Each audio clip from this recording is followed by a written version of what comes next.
When one is praying and he is observing that certain prayers are not accepted, should that be attributed to a fault with the supplicant or what?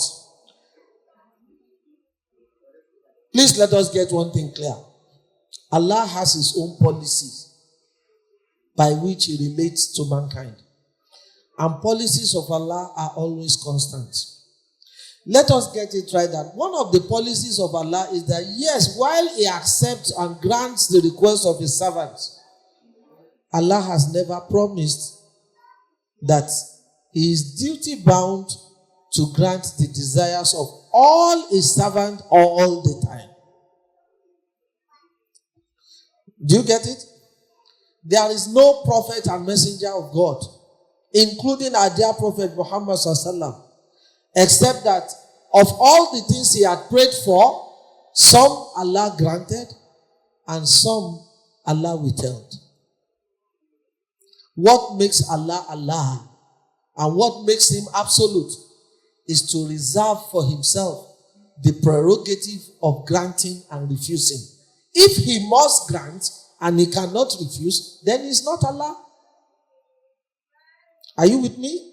If he is bound to give and there is no other side of giving, then that means he is subject to you and not the other way. Do you get what I'm saying? One of the things that make Allah Allah is his discretion to grant and refuse. But one thing you should know, that whether Allah has chosen to grant or refuse your prayer, whichever one he does is manifestation of his mercy and compassion to you. Even there is mercy in refusal. Do you get it? The Messenger of Allah sallallahu tells us that no prayer distinguishes between one thing. Prayer being accepted and your own desire being granted. They are two different things. Your prayer may be accepted by Allah, but it may not translate into the delivery of what you want.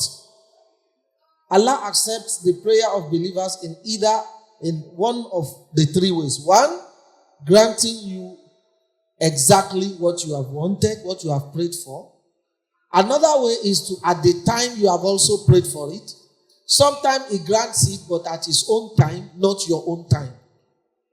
And at some other time, he may refuse it and grant you something else other than what you are praying for.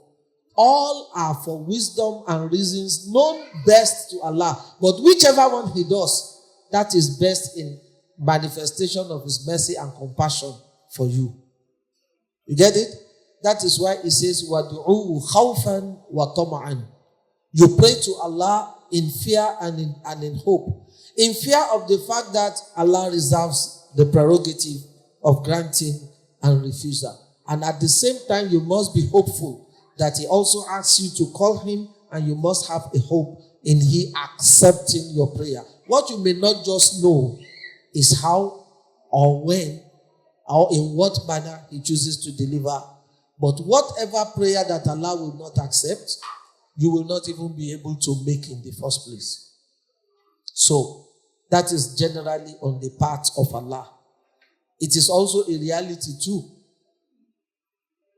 There are people whose prayers may not be accepted, who cannot make potent prayers. The Prophet ﷺ speaks of a traveler who was covered with dust, who was hungry, and then he raised his two hands to Allah, calling Allah fervently. And the Prophet says, وَمَطْعَمُهُ haram. This person feeds only from what is haram. The clothing he was wearing is from haram. The food that he had eaten, with which he derived the energy to pray, was also from haram. All of his person was covered by haram. And now yustajabula. And that's the question of prayer. How do you think that Allah can accept the prayer of such person? We cannot rule out the fact that the kind of relationship we keep with Allah can also be determinant in either how potent our prayer will be or how quick we can have our prayers. But that is not to say that each time your prayer is not accepted, then something must definitely have been wrong with you.